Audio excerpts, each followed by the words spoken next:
Olá, pessoal! Bem-vindos ao quadro Desvendando a Bioquímica. E nessa série de vídeos nós vamos falar sobre processos patológicos. Nós vamos entender a bioquímica das doenças, o que acontece ali, bioquimicamente falando, no pequeno, que geram os sintomas fisiopatológicos. E hoje a nossa pergunta é: você sabe escolher os suplementos para a depressão? Então a gente vai falar sobre a depressão, quais são as alterações bioquímicas que acontecem para que você saiba escolher o melhor suplemento para o teu paciente. E sim, existem suplementos que são fundamentais para equilibrar este organismo do paciente que tem depressão. E também entendendo a bioquímica, a gente vai olhar uma coisa muito interessante, que são as diversas causas que podem levar os pacientes a terem sintomas de depressão. Fica aí até o final que a gente vai falar todos os detalhes sobre a fisiopatologia e a bioquímica da depressão. Roda a vinheta, editor!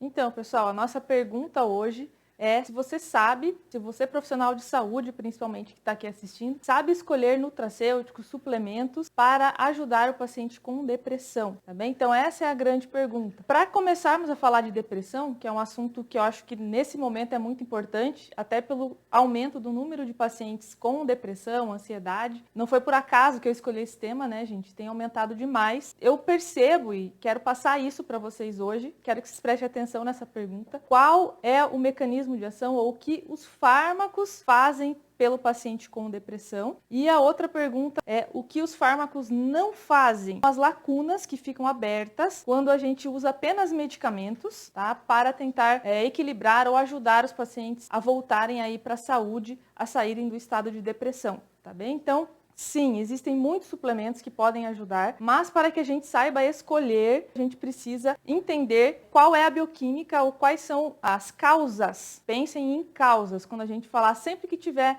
um vídeo desse quadro de processos patológicos, nós vamos tentar entender as causas daquela doença que a gente está abordando, tá bem? Só lembrando, resumidamente, o que é depressão. É quando a pessoa, o paciente, apresenta mudança de humor, né? Então fica com o humor sempre melancólico, digamos assim, aquela pessoa que fica sempre para baixo e tem a perda do prazer, principalmente nas atividades que ela gostava, que essa pessoa se identificava, que deixavam ela feliz ou animada. Então, ela começa a ficar num estado constante de tristeza, melancolia e apatia. Vai perdendo literalmente o ânimo de fazer as coisas. Existem graus de depressão, tá? E depois vocês podem se aprofundar nisso, até porque não é o nosso objetivo. É só recordar o que é ter depressão. Ter altos e baixos é normal da nossa vida, e inclusive quando a gente não tem os altos e baixos é que a gente estranha, né? Porque a gente tem que reagir de acordo com o que acontece, né? Se acontece uma coisa boa, eu vou ficar feliz, vou comemorar. Se acontece uma coisa ruim naquele dia, eu vou sentir tristeza. E isso é normal. O que não é normal é a gente entrar num estado de tristeza profunda que vai começar a atrapalhar a nossa vida, inclusive vai impedir que a gente leve a nossa rotina normal, tá bem? Então isso é depressão. E qual que é a teoria bioquímica que predomina, gente? Por que eu falo teoria bioquímica, né? O que a gente estuda? Aí os farmacologistas de plantão vão gostar disso, né? Sempre que a gente vai estudar uma doença lá na faculdade, lá na graduação, todos vocês estudam farmacologia, a maioria dos cursos da saúde, pelo menos. Antes de a gente falar dos fármacos, a gente sempre fala qual que é a teoria, o que acontece fisiologicamente ou a fisiopatologia daquela doença para que o fármaco faça sentido, para que a gente entenda o mecanismo de ação, né? Que a gente saiba, esse fármaco, ele é inibidor da recaptação de serotonina. Tá, mas o que significa isso? Então, a gente precisa entender a teoria bioquímica da depressão. O que acontece no cérebro do paciente que tem depressão, falando da bioquímica? Uma diminuição dos neurotransmissores, né? Então, dos neurotransmissores na fenda sináptica, tá?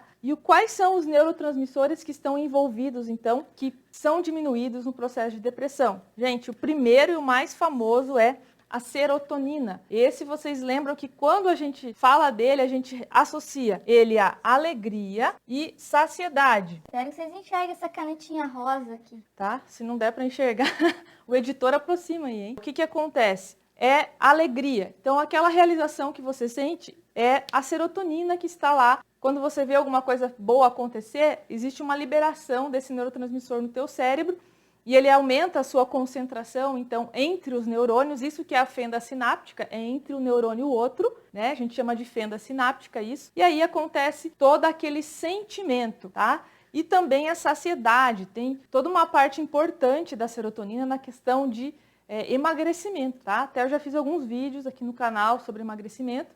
E a gente fala que a serotonina, quando ela funciona bem, quando a gente se alimenta, ela vai ajudar a dar a saciedade também. E aí tem histórias de compulsão, principalmente por doce, que vão nos direcionar que existe uma falta de serotonina naquele paciente. A gente pode até fazer uma aula só para falar, pessoal, dos sinais e dos sintomas de quem tem deficiência de serotonina, dopamina, noradrenalina, de GABA. A gente tem uma tabelinha muito legal com algumas perguntas para cada neurotransmissor desse, para nos ajudar a fazer o que a gente chama de rastreio, tá bom? Então não dá para a gente falar disso hoje nesse vídeo, mas se você tem interesse em aprender sobre neurotransmissores e fazer a identificação, saber através de perguntas se está faltando esse neurotransmissor ou não no teu paciente, coloca aqui nos comentários. Tá bom? Então, gente, serotonina, alegria e saciedade. Dopamina, esse é o neurotransmissor do prazer. Inclusive, ele fica lá num lugar chamado, né, na zona de recompensa no nosso cérebro. Então,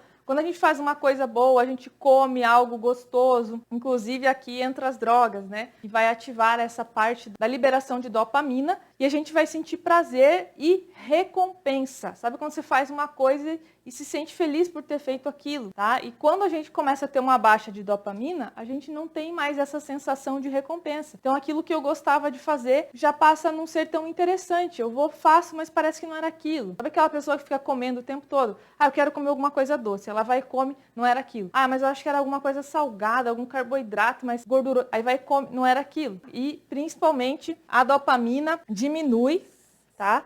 Em casos de estresse, existe diminuição da dopamina. E eu já falei algumas vezes também em alguma aula minha. E a gente pode dosar a prolactina para tentar avaliar a concentração de dopamina. Porque avaliar dopamina na periferia não funciona para a gente detectar se existe, né, uma dopamina suficiente no cérebro. Então não adianta eu querer tirar sangue e avaliar a dopamina, tá, pessoal? Então a prolactina, ela é um hormônio que acontece o oposto, né? Subiu dopamina, cai prolactina. Se a prolactina sobe, se você vê que teu paciente tem prolactina no limite ou um pouco acima do limite, você já sabe, pode relacionar talvez uma das causas, existem outras, tá? Pode ser a baixa de dopamina. Aí vai fazer sentido isso para você avaliando o todo da consulta, do rastreio, dos sinais e sintomas que esse paciente vai apresentar, para você identificar se ele tem falta de dopamina, tá? E o último neurotransmissor que está envolvido com depressão, a noradrenalina, tá? A noradrenalina tem uma coisa muito interessante, que ela dá aquela sensação de poder, tá? Uma sensação de que você pode fazer as coisas, de que você É o cara. tá? Que você pode realizar e vai te dar aquela força e aquele ânimo para você fazer as coisas, tá? Para você acreditar em você mesmo, autoconfiança, tá? Isso é a noradrenalina. Então, na depressão existe a teoria de que pode existir a diminuição, tá? Então, esse é o efeito, tá? Diminuição, não estou falando que é a causa, não. Diminuir os neurotransmissores é uma consequência, né? Aconteceu alguma coisa antes para que diminuísse. Então, aqui eu estou falando da consequência. Existe uma diminuição da serotonina, da dopamina e da nor. Ou uma, ou outro, ou os três, tá? Digamos, se for analisar inicialmente, sempre vocês vão ver que os medicamentos de escolha, aí o pessoal que gosta de estudar farmacoterapia, vai descobrir que o primeiro medicamento que é escolhido para tratar alguém que tem depressão são os que mexem na serotonina, tá? Então, essa é a teoria que predomina, que existe uma baixa de serotonina, pode existir também junto a essa baixa de serotonina uma baixa de dopamina e uma baixa de noradrenalina. Tá bem, pessoal? Então, isso a gente está lembrando a época da graduação, que isso vocês já aprenderam, tá? E aí vem a pergunta aqui embaixo. Alguma coisa provocou essa baixa de neurotransmissor? O efeito está descrito aqui. E é nisso aqui, mais uma vez, que os fármacos vão mexer. Vocês vão ver que eu vou falar do mecanismo de ação dos fármacos, porque a nossa proposta é entender que se eu for prescrever um nutracêutico para o meu paciente e ele toma fármaco, e a gente não tem nada contra tomar fármaco, né? Eu trabalhando aqui com a ortomolecular, sempre com vocês, nós não temos nada contra o paciente tomar o fármaco. A gente só acha que precisa avaliar o todo sempre. E aqui, nesse caso, se o paciente já estiver tomando o fármaco vai estar fazendo um efeito, tá? Que é inibir a recaptação de serotonina, já vou mostrar isso para vocês, e aumentar essa serotonina na fenda sináptica. Mas ele está deixando de fazer várias outras coisas que são importantes para o nosso paciente voltar ao equilíbrio e que nós vamos ver aqui que nós podemos fazer e prescrever nutracêuticos e fitoterápicos para que esse paciente volte ao equilíbrio, potencialize talvez o efeito do fármaco, resolva aquelas arestas bioquímicas que o fármaco não está resolvendo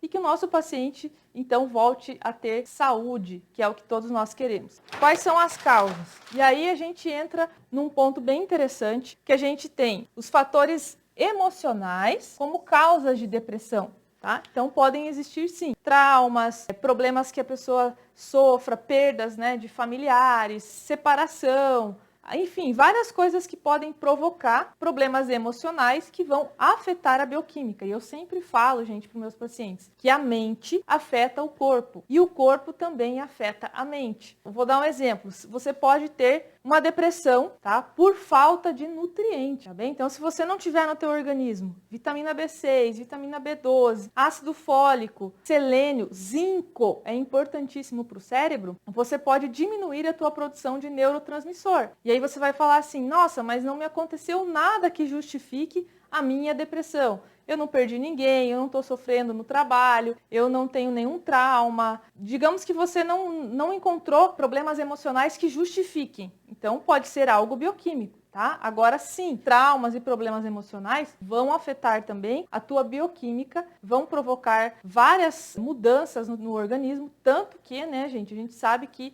os fatores emocionais afetam, inclusive, a imunidade. Então, é uma via de duas mãos. E o nosso papel como profissionais que estão olhando para a bioquímica, né, que é o que a ortomolecular faz, a gente vai ampliar a nossa visão sobre isso, tá? Então, na questão dos problemas emocionais, existem outros profissionais que são mais aptos a ajudarem o nosso paciente e eu sempre oriento os pacientes com depressão a procurarem ajuda para trabalhar com essa parte emocional, tá? Outras causas, então, de depressão, que a gente pode dizer que afetaram talvez a bioquímica, são as relacionadas ao estresse. E o estresse faz o quê? Mexe com hormônios, tá? Então, são fatores hormonais. Quando a gente falar assim que o estresse pode causar depressão, nós estamos nos referindo a hormônio. Estamos falando principalmente do cortisol. Mais para frente eu vou detalhar isso. Cortisol alterado vai afetar todo o eixo hormonal, principalmente dos hormônios sexuais. Vai afetar, não tem, gente? Se você alterar o teu cortisol, se você submeter o teu corpo a estresse, vai afetar a produção dos androgênios, principalmente, que aí entra a testosterona, a DEA, né? Toda essa cascata aí de hormônios, tá? Então, fatores hormonais. Às vezes o paciente está lá vivendo um estresse intenso, o cortisol dele está em estresse adrenal, o cortisol já até baixou, porque primeiro sobe, né? Depois ele vai descer, e aí a pessoa toma só o antidepressivo. Talvez não vai ajudar como poderia, ou vai tomar um antidepressivo, não ajuda, toma mais um, toma outro, e às vezes a pessoa até melhora, mas não fica completamente bem, porque o problema dela não é nos neurotransmissores, né? Lembra a teoria que eu expliquei para vocês? Eu vou detalhar daqui a pouco, que os fármacos trabalham tentando aumentar a concentração dos neurotransmissores? Então, se não tiver um olho detalhado aqui para avaliar o estresse, pode deixar passar coisas e o paciente não ficar bem. Que mais? Secundário a outras patologias. Então, o paciente está com hipotiroidismo. A gente sabe que os hormônios da tireoide têm função no corpo inteiro, inclusive podem deixar o paciente com humor deprimido. Então, tem que olhar se existem outras patologias, talvez, que estejam afetando esse paciente mentalmente, né? Câncer, diabetes, doenças crônicas, tá? O que mais? Secundário ao uso de fármacos. Aí eu coloquei alguns fármacos aqui que podem levar a sintomas depressivos nos pacientes. Olha aqui, ó, propranolol, amlodipino, fenitoína. São fármacos bastante utilizados, tá? Tanto o propranolol quanto o amlodipino. São fármacos aí que mexem no sistema cardiovascular, podem ser usados para diminuir pressão arterial, o propranolol para várias coisas, arritmia, até para enxaqueca, né, gente? Esses fármacos podem levar também à depressão. E a fenitoína é um fármaco utilizado como anticonvulsivante, tá? Também bastante prescrito. Então, a depressão pode estar vindo daqui também, do uso desses fármacos. E o tratamento para todas essas causas, tá, gente? O tratamento medicamentoso para todas essas causas é o mesmo! Êêê! É o mesmo medicamento, tá? Então, por quê? Porque o medicamento tá olhando a causa. Mais uma vez, pessoal, eu vou repetir, né? A maioria dos medicamentos não trata causas. A maioria dos medicamentos trata sintomas. Tenta de uma forma artificial fazer o papel que o teu corpo não está conseguindo fazer, tá? Então, mais uma vez, a depressão é assim também. Eu sou contra medicamento? Muito pelo contrário, tá, gente? Eu acho que se o paciente está num estado de agudização da depressão, está naquele estado profundo, ele precisa de um medicamento, sim, para ajudá-lo, porque ele precisa rápido, de um efeito rápido. E quando a gente fala em usar nutracêuticos, em tratar causas, nós estamos falando de um processo onde nós vamos dar condições para o corpo se equilibrar. E isso pode ser um processo lento, então a gente precisa contar muitas vezes com o medicamento. Na minha visão, que ele seja temporário, que a pessoa use o menor tempo possível, na menor dose possível. Por isso que a gente entender o todo da depressão vai ajudar demais os nossos pacientes, tá? Vocês vão ver aqui o que a gente vai fazer que o medicamento não faz, tá? O medicamento é o mesmo e a pergunta é, por que o medicamento não é suficiente? Muitas vezes, pode me dizer, prof, porque tem aqueles fatores emocionais que você falou no começo e a pessoa precisa trabalhar aquilo no psicólogo, ou com outras terapias que ajudem a controlar e a esclarecer esses pontos emocionais. Perfeito, concordo com isso também e apoio muito os pacientes que façam. Mas, além disso, tem as questões bioquímicas que o medicamento não está fazendo, tá bom? E é o que a gente vai falar agora. Olha que lindo esse neurônio, gente. Maravilhoso, né? Eu me esforcei para desenhar. Os meus alunos da graduação devem estar até chorando de ver, né? Como eu evoluí, viu, pessoal? Era bem pior. Então, gente, sem brincadeira, né? Vamos olhar sério aqui agora. Esse é uma representação do nosso neurônio. Neurônio 1, então, aquele que vai liberar a primeira leva aqui de neurotransmissor. O neurônio 2. Lembra que quando a gente fala de manter emoções ou controle de humor em dia, nós estamos falando que a gente precisa ter uma liberação em massa de neurotransmissor na fenda sináptica, quando a gente tem lá nosso dia a dia, quando a gente recebe notícia boa, quando a gente tem um propósito na vida, a gente acorda feliz, a gente precisa ter, então, a liberação na fenda. Então, a fenda sináptica está aqui, ó, pessoal, tá? É o espaço entre os neurônios. Então, aqui eu comecei mostrando para vocês. Esse neurônio, ele está representando tanto o neurônio de noradrenalina quanto de serotonina, tá? E poderia ser o de dopamina também. Lembrando que os neurônios que produzem serotonina são produtores só de serotonina. Os que produzem de noradrenalina são noradrenérgicos, né? Só de nor. Os de dopamina, só de dopamina. Eu coloquei aqui para representar. Então, imaginem que aqui seria um neurônio e aqui seria outro, tá? Porque os processos bioquímicos ali dentro são parecidos. Então, eu deixei aqui para a gente ir falando sobre isso. Imagina lá que para você ter uma liberação, qual que era a ideia, né? Qual que é o que resolve o problema aqui? A liberação adequada de neurotransmissor na fenda. É isso que faz com que a gente viva saudável. A gente tem que ter uma liberação considerada normal ou ideal, tá? Imagina que para eu ter essa liberação normal ou ideal, precisam existir alguns processos bioquímicos aqui. O primeiro processo eu preciso ter os precursores, né? Quem são os precursores da construção desses neurotransmissores? São 2 aminoácidos, pessoal. O primeiro aminoácido é chamado de triptofano. Não sei se vocês já ouviram falar dele. Lá na faculdade, sim, mas talvez esqueceram, né? Então, o triptofano a gente ingeriu lá na nossa alimentação, comeu lá uma banana que é rica em triptofano, ele foi para a corrente sanguínea, entrou aqui através de um transportador, então eu estou desenhando um transportador aqui ó, de triptofano, entrou dentro do neurônio de serotonina, vamos imaginar que é um neurônio serotoninérgico, e aí, a partir do triptofano, a gente foi construindo até chegar na serotonina.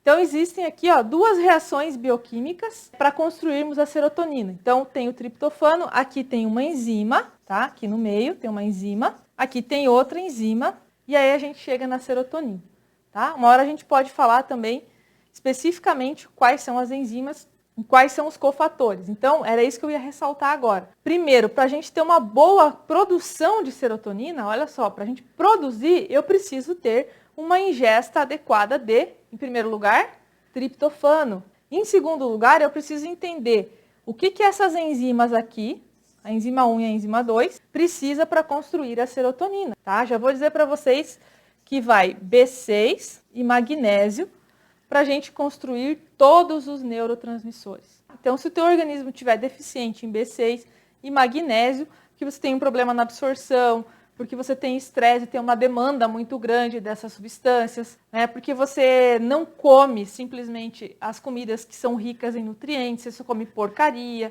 bolachinha, macarrão, um monte de coisa que é vazia de nutrientes, provavelmente vai começar a faltar os nutrientes para a síntese adequada, tá bem? Então, o primeiro lugar é síntese.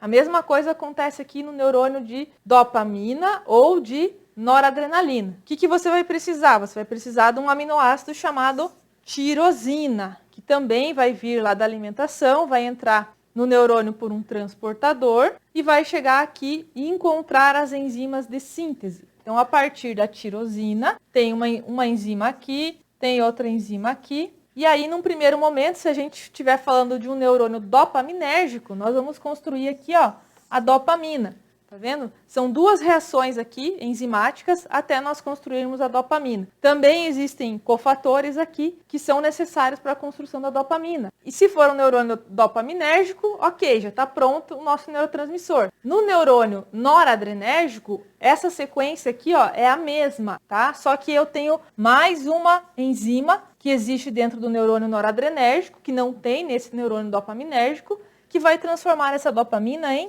noradrenalina. Tá bem? Então, olha aqui, ó. Fizemos a construção da serotonina, dopa e da nor.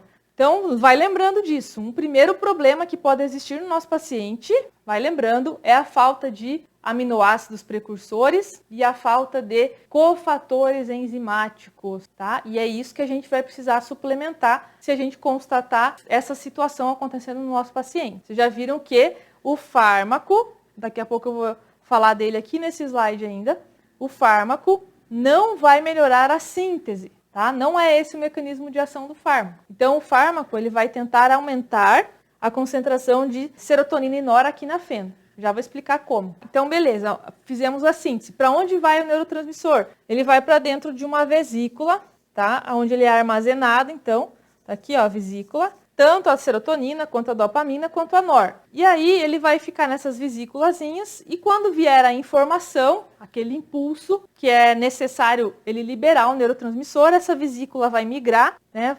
Quem vai provocar a migração da vesícula? O cálcio, né, gente? Quem que vai fazer com que ela receba o primeiro impulso? O sódio. Isso vocês devem lembrar lá que a gente tem sinapses porque existem sódio entrando no neurônio e cálcio para fazer com que a vesícula migre aqui para a lateral aqui, ó, e libere o neurotransmissor. Então isso aqui tem que ser um processo perfeito, né, gente? Então liberou o neurotransmissor aqui na fenda, o efeito, ele vai encontrar o receptor dele aqui e vai produzir o efeito que é estimular os demais neurônios e fazer uma reação em cascata, em cadeia, para que exista então aquela sensação de alegria, ou aquela sensação de prazer, ou aquela sensação de poder. Isso é um primeiro momento aqui. Agora, se você entendeu isso aqui, você já vai maquinando aí na tua mente quais são os ativos, os nutracêuticos que você vai prescrever para o teu paciente. Entendendo aqui a síntese e como funciona a liberação do neurotransmissor, vou falar para vocês agora o que o medicamento faz. Tá? Então, o medicamento, ele vem... não expliquei ainda como que o processo acaba, né? Então, existe a sinapse, liberou o neurotransmissor aqui na fenda. Como o nosso corpo ele é feito de equilíbrio, não posso ficar o tempo todo com esses neurotransmissores aqui. É que nem o coração, né? O coração é lá, impulso, relaxamento. Impulso, relaxamento. Os nossos neurônios também são assim. Então, eu tenho que ter sinapse, não sinapse. E aí, eu tenho que, nesse momento do intervalo da sinapse, eu vou recolher, meu corpo vai retirar esses neurotransmissores aqui da fenda, jogar novamente aqui dentro. Tá vendo que eu desenhei duas bombas aqui, ó? Precisa retirar esse neurotransmissor aqui da fenda. E aí o corpo utiliza dois transportadores, aqui, ó, que vão jogar, então, aqui, ó, a noradrenalina de volta para dentro do neurônio, a serotonina de volta para dentro do neurônio, tá? E aí o meu corpo ou vai armazenar novamente isso dentro da vesícula, ou ainda existe uma outra enzima, também aqui no citoplasma do neurônio, né, digamos no espaço aqui, chamada MAO, tá? Monoaminoxidase. A MAO, então, o que ela vai fazer? Vai simplesmente degradar, vai quebrar esse neurotransmissor, né? E aí vai reaproveitar o aminoácido, enfim. Quando a gente falar que degradou, é que destruiu, tá? Então, uma vez que retornou aqui para dentro do neurônio, ou vai para a vesícula, então opção 1 volta para a vesícula, opção 2 vai ser degradado pela MAO. E aí vem novamente o impulso, eu vou liberar novamente neurotransmissores. E assim o corpo funciona, é o natural do organismo, ficar liberando, fazendo impulso, relaxamento, tá bom? O que o fármaco faz?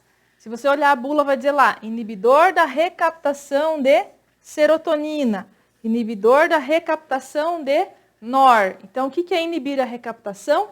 É bloquear essas bombinhas, fazendo com que aumente a concentração de noradrenalina. Então, que essa noradrenalina fique mais tempo na fenda, gerando o seu efeito. Então, digamos que eu tinha lá na depressão 10 moléculas de noradrenalina. Quando eu tomei o fármaco e ele inibiu a recaptação, eu aumentei a quantidade na minha fenda sináptica para 20. E aí eu consegui melhorar aquele impulso e aquela sensação. Começou a acontecer a sensação de alegria que eu não tinha mais. Eu comecei a voltar a ter autoconfiança, né? Eu comecei a ter prazer novamente, porque agora eu estou aumentando a concentração de noradrenalina, de serotonina ou de dopamina na fenda, tá? Então esse é o mecanismo de ação do fármaco. E a pergunta que fica, se a minha síntese é ruim, adianta eu ficar inibindo a recaptação? Então, se eu tiver uma boa síntese, com certeza eu vou potencializar o efeito do fármaco. Vocês conseguem perceber isso? Por isso que eu falei para vocês que conhecer nutracêuticos, usar nutracêuticos, poderiam ajudar, sim, no tratamento complementar da depressão. Então, se eu tenho já um fármaco que está aqui tentando aumentar a concentração de neurotransmissor, inibindo a recaptação, e aquela síntese era ruim, se eu melhorar a síntese, eu vou aumentar aqui o número de vesícula, o número de neurotransmissores dentro da vesícula, e eu vou otimizar a sinapse. Então, cada vez que eu tiver uma liberação, eu vou liberar um número maior de neurotransmissores, tá? Espero que vocês tenham visto essa lógica, tá bem? Então, aí fica a nossa primeira dica. Uma das coisas que a gente pode fazer é prescrever nutracêuticos que aumentem a síntese dos neurotransmissores, tá? Então, resumindo aqui, ó, o que o medicamento faz? Bloqueia a recaptação do neurotransmissor. Geralmente, pessoal, os de primeira escolha são os que bloqueiam a recaptação da serotonina. Aí nós temos uma lista lá, ó, fluoxetina, sertralina, escitalopram, tá? Esses bloqueiam, então, a recaptação de serotonina. Tem outros que vão bloquear a recaptação de serotonina e noradrenalina, que é o segundo, os mais prescritos são os que inibem só a recaptação de serotonina. Mas em segundo lugar, a gente tem os que inibem a recaptação tanto de serotonina quanto de NOR. E aí entra os tricíclicos, chamados de tricíclicos, né? Que aí é a amitriptilina, imipramina, tem outros, né? E aí tem uma gama de medicamentos que todos fazem isso, ou inibem um ou inibem a recaptação dos dois, e tem uns que também afetam a dopamina, tem aqueles que são inibidores da MAO, tá? Mas não é agora o foco eu ficar falando de medicamento. Só para vocês entenderem o efeito. Então, bloqueia a recaptação, vai acontecer o aumento da concentração do neurotransmissor na fenda, vai aumentar o tempo de contato, então, da serotonina, da noradrenalina, com o receptor, já no neurônio 2, e aí nós vamos ter o efeito acontecendo, né? Então, com esse aumento de neurotransmissor, a gente vai ter o efeito antidepressivo. Beleza, e a gente entendeu o que o medicamento faz. E agora vem a pergunta, o que o medicamento não faz, que nós vamos fazer enquanto profissionais de terapias complementares, prescrevendo nutracêuticos, prescrevendo os cofatores fitoterápicos, para ajudar esse paciente. O que o medicamento não faz? Não aumenta a síntese, como eu acabei de mostrar para vocês. O que mais que ele não faz? Não aumenta a liberação do neurotransmissor, não facilita que o neurotransmissor alcance o seu receptor, não melhora a ligação do neurotransmissor com o receptor. Será que pode existir algum problema ali? Tá? E não afeta, então, essa ligação? E sim, pessoal, existem problemas que podem dificultar a interação do neurotransmissor com o receptor. Um dos problemas é o estresse oxidativo. Tá? O que é o estresse oxidativo? Excesso de radicais livres nesse paciente. Sistemas antioxidantes podem não estar funcionando como deveriam, principalmente se é um paciente que tem estresse, principalmente se é um paciente que não sabe se alimentar, que não come alimentos ricos em nutrientes. Se o paciente tem sobrepeso ou é obeso, a gente já sabe que ele não sabe consumir, talvez, nutrientes de forma adequada, equilibrar o seu organismo para manter o peso. Por que não faltaria nutrientes para o cérebro? Tá bem? Então, estresse oxidativo, inflamação, presença de metais tóxicos também tem causado grandes problemas, né, no cérebro, no sistema nervoso como um todo, e glicação, que inclusive nós falamos sobre resistência à insulina e prevenção de diabetes no nosso vídeo anterior aqui que está no canal. Então, se procura aí, com certeza vai fazer toda a diferença você ver aquele vídeo. Então, a glicação é a consequência do excesso de açúcar e significa caramelizar o receptor, alterar o receptor, causando deformação, vamos chamar assim. O estresse oxidativo também faz isso, gente. Deforma o receptor e mesmo que você coloque lá, né, a fenda sináptica aqui e o receptor aqui. Então, mesmo que a gente jogue bastante serotonina aqui na fenda, se esse receptor tiver deformado, se ele tiver estragado, vamos falar assim, por estresse oxidativo ou por glicação, não vai funcionar. E aí o teu corpo vai ter que ter o trabalho de construir outro receptor, tá? E aí o efeito daquele neurotransmissor, o efeito do fármaco vai ficar limitado, né? Lembra que o fármaco está tentando aumentar neurotransmissor na fenda. Não adianta aumentar neurotransmissor na fenda se o receptor do outro neurônio queria fazer a interação lá, receptor neurotransmissor, tiver comprometido, tá, gente? Então, por isso que às vezes o fármaco não funciona como deveria. Qual é a resposta da nossa pergunta lá do começo do vídeo? Falei para vocês ficarem, queria valer a pena. Qual era a pergunta? Eu sei escolher suplementos, eu sei escolher nutracêuticos, fitoterápicos para tratar depressão? Então, como que eu vou responder isso? Primeiro, eu preciso saber quais são os problemas bioquímicos que eu tenho que resolver com esses nutracêuticos, com esses suplementos, que o fármaco não está resolvendo. Então, o primeiro que vocês já devem ter se ligado, quem está prestando atenção aí, é que a gente precisa aumentar a síntese dos neurotransmissores. Primeiro, eu vou ter que descobrir qual o neurotransmissor está em falta. Será que é a serotonina, a dopamina e a nor? Ou será que é só a serotonina? Será que é mais a noradrenalina? Tá? Como que eu vou saber isso? Fazendo aquele questionário que eu falei para vocês, tem específico para cada neurotransmissor. E já pedi lá no começo, se você tem interesse em ver isso, coloca no comentário que a gente grava uma aula sobre anamnese dos neurotransmissores, tá bom? Então, primeiro você descobri que está em falta a serotonina. O que eu vou fazer? Prescrever uma coisa chamada 5-HTP, 5-hidroxitriptofano, que é o precursor da serotonina. E eu poderia prescrever também o triptofano, que é o aminoácido? Poderia sim. A gente prefere prescrever o 5-HTP porque é uma reação enzimática menos, né? A gente já está pré-serotonina ali. Tá bem? Aí o que mais que eu teria que prescrever, que também é cofator e interfere nessa questão cerebral, que vai facilitar a produção, que vai otimizar os processos bioquímicos, os cofatores, as vitaminas e os minerais. Vitamina D, vitamina C, B6, B9, tá? Magnésio, cálcio, ferro é importante, gente. Ômega 3. Então são substâncias que são importantes. Inclusive, eu fiz uma série, né? Então aqui no YouTube tem uma série de vídeos falando sobre vitaminas e minerais que são importantes para o sistema nervoso central. Falei de várias aí e expliquei o porquê que era importante, tá? Então isso que é o mais legal, entender não só, eu vou prescrever isso porque eu vi, né, a professora Vanessa falou, ou porque... Não, eu vou prescrever porque eu sei exatamente o que faz. Essas são as vitaminas e minerais, depois você pode pesquisar o que elas fazem no sistema nervoso central, tá? Então essa é a primeira coisa que a gente vai fazer. Segundo, observar fatores que prejudicam a funcionalidade sináptica. Lembra aquela história que eu falei de problemas entre o neurotransmissor e o receptor? Tá? Então, isso é a funcionalidade sináptica. E aí, quais são as coisas que causam problema? Já falamos do estresse oxidativo e da glicação, né, que deformam o receptor. E a outra coisa que causa problema na funcionalidade é a inflamação crônica, sistêmica, silenciosa. Gente, eu não estou falando de inflamação aguda aqui. Estou falando de inflamação crônica. Tá? Quem já trabalha com a ortomolecular já sabe que a inflamação crônica ela é de baixo grau. O que significa isso? Que eu tenho uma inflamação leve, que nem sempre me dá sintomas constantes que eu posso olhar e dizer, nossa, estou inflamado. Porque quais são os sinais da inflamação aguda, gente? Calor, rubor, dor e perda de função. Edema. Então, quando eu vou lá, bato o meu dedo no cantinho da mesa, né? Que é sempre, né?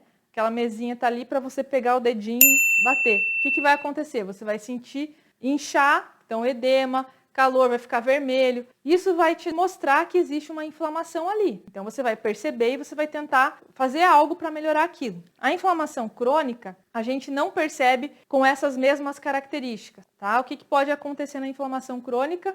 Você ter simplesmente uma fadiga, você ter mal-estar, dor de cabeça, enxaqueca, um intestino ruim, digestão ruim, tá? São todos sintomas que não são diretamente relacionados. Então, por isso, a gente precisa... Como que eu avalio inflamação no paciente? Através dos marcadores inflamatórios, exames, tá? Claro que se ele me falar, se ele tiver sobrepeso ou for obeso, ele tem inflamação, tá, gente? Por quê? Porque o tecido adiposo produz substâncias inflamatórias, TNF-alfa, interleucinas, citocinas, pode pesquisar, tá? Paciente com sobrepeso, paciente obeso, tem algum grau de inflamação, pode ser baixa, pode ser mais alta. Quais são os marcadores sanguíneos que a gente pode usar? Pode usar PCR ultrassensível, homocisteína, ferritina, fibrinogênio. Sendo a PCR e a ferritina, exames de rotina e fáceis de você pedir para o teu paciente. Então, esses são os marcadores. Quer dizer que se o meu paciente tem inflamação, essa inflamação pode estar contribuindo para a depressão? Sim. Então, o que a inflamação faz no cérebro? Então, aqui, ó, eu coloquei para vocês aqui o triptofano. Lembra que o triptofano era o aminoácido que gerava a serotonina, tá? Ele não é só usado só para isso, tá, gente? Só para produzir serotonina. O triptofano, se você ingere, ele vai ser usado para síntese proteica? Sim. Para construir músculo, né? Construir várias proteínas no teu organismo? Sim. Ele pode ser usado para construir melanina? Também. E ele vai ser usado para construir serotonina, que é o que a gente veio falando na aula de hoje, e construir melatonina por consequência, porque a melatonina é aquele hormônio do sono, que a gente, quando vai dormir, fecha o olho no escuro lá, a nossa glândula pineal transforma a serotonina em melatonina. Então fica a dica aí, né? Quem tiver muita falta de serotonina já não dorme bem. Ou tem insônia de não conseguir dormir, ou acorda no meio da noite, ou ainda tem um sono que não é reparador. Muito bem, qual é a outra opção para o nosso triptofano? Ir pela via chamada quinurenina, tá? É um nome feio assim, mas quando a gente tem inflamação, a gente desvia então o nosso triptofano, que dentro do cérebro isso, tá? Então tá lá, o teu triptofano já chegou dentro do cérebro, ele iria ser direcionado para construir serotonina, porém tinha inflamação lá, tinha marcadores, tinha substâncias inflamatórias no teu cérebro. TNF-alfa, interleucinas. O que acontece quando eu encharco o meu cérebro de substâncias inflamatórias? Eu desvio a construção da serotonina para construir essa via da quinurenina, tá? Continuando aqui, então. Desviei aqui, quem que fez esse desvio? A inflamação, os marcadores inflamatórios. E aí eu vou gerar uma coisa chamada ácido quinolínico, é uma das substâncias, geram-se outras aqui também, né? Estou destacando esse, porque esse vai estimular o receptor de NMDA, que é o receptor do glutamato, e quando esse receptor é muito estimulado, a gente gera uma neurotoxicidade dentro do cérebro, e aumenta o estresse oxidativo dentro do neurônio. E eu já falei para vocês que estresse oxidativo são radicais livres, né? E para quem não lembra ou está ouvindo pela primeira vez, Um radical livre é um derivado do oxigênio que está desemparelhado, é um átomo que está desemparelhado, ou uma molécula ali desemparelhada, uma hidroxila desemparelhada. Quando eu falo desemparelhada, gente, está faltando ou sobrando um elétron. Então, é uma substância altamente reativa que vai grudar numa proteína, que vai pegar a membrana celular e vai roubar esse elétron ou vai interagir, tá? Então, sempre que eu tiver um radical livre solto em alguma célula, solto ali, ele vai fazer algum estrago. É que nem um maluco solto em alguma sala. Alguma coisa vai quebrar, tá, gente? Então, quando eu tenho muitas moléculas de radicais livres, eu chamo de estresse oxidativo. Então, o estresse oxidativo é quando existe o desequilíbrio, tá? Vai causar a morte neuronal. Olha só, primeiro problema aqui, eu deixei de construir serotonina na inflamação, porque eu desviei o triptofano para construir o ácido quinolínico. E o ácido quinolínico ainda causou uma toxicidade cerebral aqui, uma neurotoxicidade, e está contribuindo ainda para matar meus neurônios. Então, eu não tenho serotonina e tenho excesso de substâncias neurotóxicas se o meu corpo estiver inflamado, tá? Na periferia. Não importa, se é lá no intestino, eu tenho disbiose, que é outra coisa que a gente vai falar aqui. Tenho disbiose, tenho aquela inflamação constante, porque eu como alimentos alergênicos, né, o tempo todo. Aqueles alimentos inflamatórios que eu já falei várias vezes aqui no canal, né, o excesso de trigo, o excesso de leite e derivados. Eu, particularmente, lá tenho uma alergia a um alimento e insisto em ficar comendo aquele alimento. Então, eu vou gerando uma inflamação, gerando aumento de inflamação no intestino e a disbiose intestinal. E isso vai, sim, afetar o meu corpo como um todo, inclusive o cérebro, tá? Então, estresse oxidativo tem que tratar como, gente? Como que você vai tratar isso aqui? Com antioxidantes básicos, né? Selênio, zinco, magnésio, manganês, acetilcisteína, tem as fórmulas básicas de antioxidantes. Como que eu vou analisar as toxinas? Então, será que eu fazer aqueles detox que eu sempre comento com vocês, inclusive tem vídeo no canal também, por que fazer detox intestinal? Por que fazer detox hepático? Tem vídeo explicando isso aqui no canal. Por que isso é importante? Por que fazer detox de metais? Tá? Então, tá aí a resposta, né? Uma das coisas que podem estar prejudicando o nosso paciente com depressão é excesso de toxinas, tá? O que eu vou prescrever, então? Vou prescrever aqui para poder ajudar o meu paciente, se eu perceber que ele tem inflamação, estresse oxidativo, se eu perceber isso, eu vou modular o estresse oxidativo com os antioxidantes e a inflamação. Inflamação crônica sistêmica a gente modula com plantas. Eu não vou pegar um anti-inflamatório que causa um monte de efeitos adversos, né? Vou pegar lá um ibuprofeno e prescrever para o meu paciente, tá? Então, eu vou tentar modular a inflamação. Primeiro, descobrindo os gatilhos da inflamação. O alimento tem que mudar o estilo de vida. Se é alguma inflamação escondida, algum problema dentário, tem que investigar. Então, a primeira coisa é achar os gatilhos.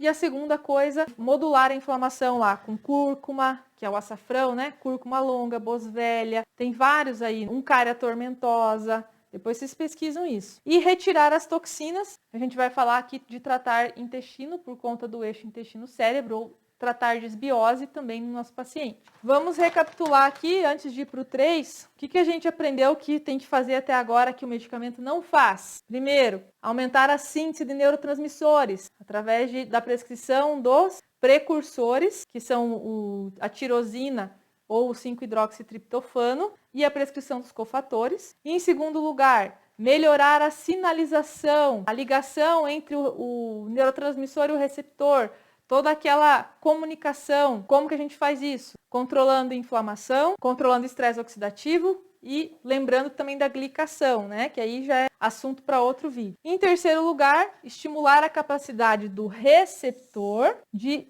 integrar informações para o equilíbrio. E aí eu preciso falar para vocês uma coisa. Para eu ter aquela sinapse relaxamento, eu preciso ter substâncias que ajudem o neurônio também a relaxar, ou a fazer esse equilíbrio. Que substâncias são essas? Glicina, magnésio, zinco e GABA. Eu poderia fazer uma aula sobre cada um deles no cérebro para falar para vocês, tá, gente? Se tem uma coisa que eu prescrevo para praticamente todos os meus pacientes, porque o zinco, por exemplo, está entrando também como antioxidante, lembra? Acabei de falar para vocês que o zinco tem uma função, ele é um cofator de enzimas antioxidantes. tá? Então, ele, além de ser um cofator de enzima, ele também atua em outras enzimas que regulam o relaxamento de neurônios. E lembrando que o que provoca a excitotoxicidade? O excesso de estímulo do receptor NMDA. Então, também tenho que regular as substâncias que fazem o relaxamento dentro do cérebro, tá? Em terceiro lugar, beleza? Quarto lugar, olha quanta coisa vocês têm para pensar para ajudar o paciente com depressão, tá, gente? Que o fármaco não está fazendo. Estresse, olhar o cortisol do meu paciente. Cortisol, gente, o que ele faz?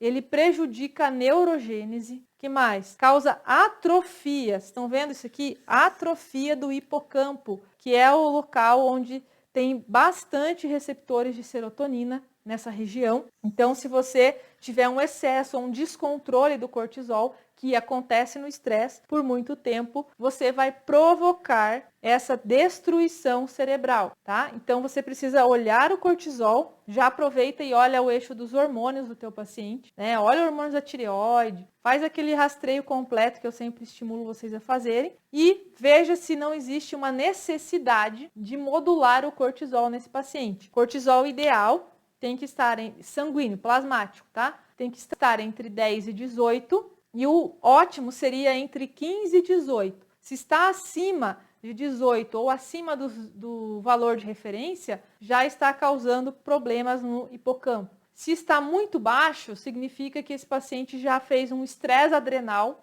já passou pelo aquele período do pico e já está em uma dificuldade de produzir e provavelmente você vai achar o sulfato de DEA baixa, a testosterona baixa nesse paciente, tá bom? Então, você vai fazer o quê? Modular o cortisol. Então, em quarto lugar, modular o cortisol. Como que eu faço isso? Com os adaptógenos. Quem são eles? Rhodiola rósea, ashwagandha, ginseng coreano. Então, você pode pesquisar isso depois e entender o papel deles na modulação do cortisol. A vitamina B5, que é o ácido pantotênico, importantíssimo também para modular cortisol, tá? Então, veja só que a nossa prescrição já está ficando bem completa, né? Quem sabe esse paciente agora, principalmente aquele que está tomando antidepressivo há 10 anos e não sai do lugar, não tem uma nova chance aí com o teu conhecimento, tá? Quinto e último, mas não menos importante, regular o eixo microbioma cérebro. Sim, tem que ver o intestino do paciente e tratar disbiose. Por quê? Porque a disbiose altera o metabolismo do triptofano. Como que faz isso? Através do aumento de LPS, que são as substâncias liberadas, então, pelas bactérias ruins que estão crescendo. O que é disbiose, gente? Só para lembrar aí vocês, tá? Disbiose é o excesso de bactérias ruins da minha microbiota, produzindo aí endotoxinas. E falta de micro-organismos como lactobacilos, que são os micro-organismos simbióticos, que iriam ajudar o nosso corpo a manter equilibrado. O que provoca disbiose? Má alimentação, excesso de consumo de antibióticos, excesso de anti-inflamatórios, uma mastigação ruim, né? Problemas digestivos no estômago, tudo isso provoca disbiose. Inclusive, né, comer muito açúcar, muita gordura, levar uma alimentação do jeito que se leva hoje na nossa cultura, com certeza vai provocar algum grau de disbiose. E esses micro-organismos que estão crescendo aí vão produzir endotoxinas que vão chegar ao nosso sistema nervoso central, fazer um processo inflamatório, e nós já falamos da inflamação e do ácido quinolínico agora há pouco. Então você vai, através de uma inflamação intestinal, uma disbiose intestinal, provocar essa alteração no cérebro, a alteração inflamatória no cérebro. Tá? E aí, o que eu vou prescrever para o paciente que tem disbiose? Claro que eu vou olhar os gatilhos, claro que eu vou educar em saúde, falar de alimentação. E claro que para fazer isso eu preciso ter esse conhecimento, né? Então, a gente precisa saber orientar os pacientes sobre alimentação, sim. É um papel de todo profissional da saúde, não é só o nutricionista que deve entender de alimentação. Nós, como profissionais de saúde, temos que entender sobre alimentação para aplicar, inclusive, fazer o uso dos alimentos corretos, em primeiro lugar na nossa vida, depois para educar os nossos pacientes, sim. Tá bem? Então, tirar os gatilhos e tratar disbiose com a técnica dos 4 R's, que eu sempre falo. Repor, reinocular, reparar, regenerar. E aí entram lactobacilos, aí entram os pré-bióticos, aí entram as enzimas digestivas quando necessário, aí entra o glutamina para fazer o reparo da célula. Então, gente, essa é a fisiopatologia ou essa é a bioquímica da depressão. Existe sim muita coisa que pode ser feita, que é necessário ser feita no paciente que tem depressão, que o fármaco não faz. Sei que tem muitos pacientes que estão esperando por um profissional como você, que tenha o conhecimento sobre isso, para ajudá-los a finalmente levarem uma vida normal, finalmente entenderem os porquês, os gatilhos que existem na vida deles de depressão, mudar isso e, por que não dizer, conseguir parar tratamentos medicamentosos aí de anos que a pessoa vem tomando e muitas vezes não resolve. E sempre que a gente toma um fármaco, a gente tem o mínimo que vai acontecer é o corpo ter que metabolizar aquilo, né? O mínimo é uma sobrecarga aí de metabolismo, mas existem outros que causam N efeitos adversos. Então, quanto menos fármacos a gente tomar na vida, melhor, tá bom? Espero que vocês tenham gostado. Bioquímica da doença, bioquímica aplicada aí, gente, olha como é divertido quando a gente entende como a bioquímica pode mudar a vida do nosso paciente. Agradeço a companhia de vocês até aqui. Se você gostou desse vídeo, comenta, curte e compartilha com as pessoas para que elas também possam ter esse conhecimento. Tá bom? Um abraço a todos e até a próxima.